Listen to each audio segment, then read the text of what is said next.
Congratulations on the win. Thanks. First off, top scoring today, unbeaten 81. You had a very close shave, second ball.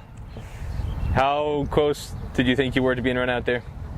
I guess it was 50-50, but at the end of the day it was in, so good for you. You took a little bit of time to get going, and in the tournament in Oman, and even going back a little bit further to the Super 50 in your first appearances for USA, you've made it quite clear you're a strong player, square the wicket on both sides, especially kind of clipping balls off your hips, taking a lot of singles behind square on the leg side, and then also just getting off the back foot. You had, I think, at least 3 or 4 boundaries kind of gliding behind point and then using the sweep effectively as well. Is there anything in particular about the bowling today that allowed you to be so effective in those areas? Well, for me, I don't think that the guys bowl like very wide. They try to bowl straight on the wicket, and as you said, I pretty strong, clipping the ball off my pads and off my hip and stuff like that. So being that they wanted to bowl straight, I guess it was okay for me. It was good for me to be effective doing that. And also sweeping the ball, I prefer to sweep than, on this wicket, I prefer to sweep than chip. So sweeping the ball is no issue for me, regardless of if it's wide or straight. So I came out on the right side. What did you see from the UAE innings in terms of how the wicket was operating? Because it looked like, being a day 3 pitch, it looked like it had flattened out quite a bit, and coming off the innings break, it looked like they were at least 40 runs below par. What was your assessment as the team going into the innings break in terms of how confident you were chasing that total? I think it was on this wicket and outfield, it was not a hard total to get. I was always confident when they went into bat.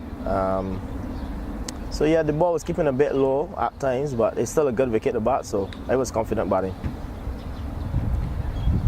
Those last 5 overs in the field, it looked like, again, they were well placed to make 240, 250 at least, and Sarbnet Travalkar and Roy Silva following up Stephen Taylor's earlier spell, I thought they bowled incredibly well at the death. Considering the kind of wicket this was and how hard it was to get guys out, how would you evaluate how they bowled in their spells at the end of the first innings? I think they were pretty good. Both bowlers actually are really good bowling the slow balls and stuff like that. So although it was really good to bat, they utilized the slow balls and stuff like cutters, etc. So it was good, and we came out on top. Roy come and get the last wicket. The batsman was sweeping, caught at the boundary, so it was good. Xavier Marshall starting off the chase, made 58. He's had a little bit of difficulty finding a groove early in the tour, but towards the kind of the tail end of his innings in the second T20, and then coming out today, he's started to look a lot more comfortable. What have you seen out of him in the nets, and just in the time out in the middle, that stood out to you about how he started to get more comfortable at the crease? Well, I guess it's just practice.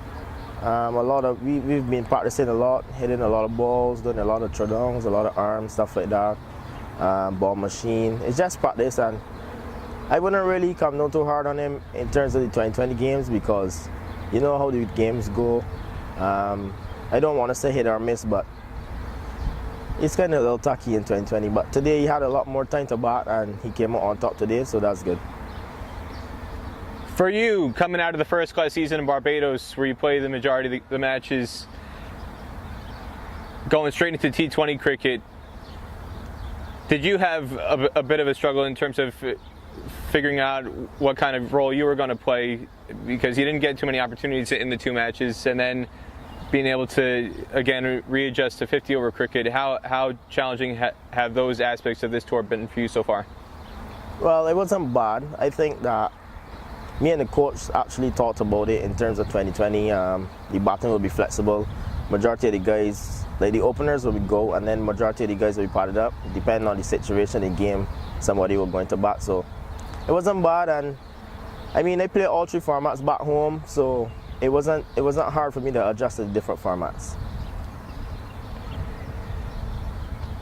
Just in general, beating UAE, beating a team with ODI status, what is the feeling like for you personally, playing the role you did today, and then amongst the team after coming off the field and getting handshakes and pats on the back?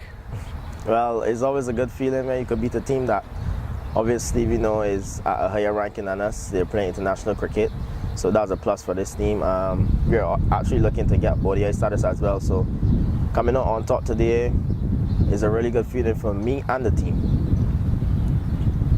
Anything else you want to say about today's match heading into tomorrow's match against Lancashire? Well, I just think that the Team USA should just come and do everything all over again, hit the basics, hit the shots, and hopefully we come out on top tomorrow.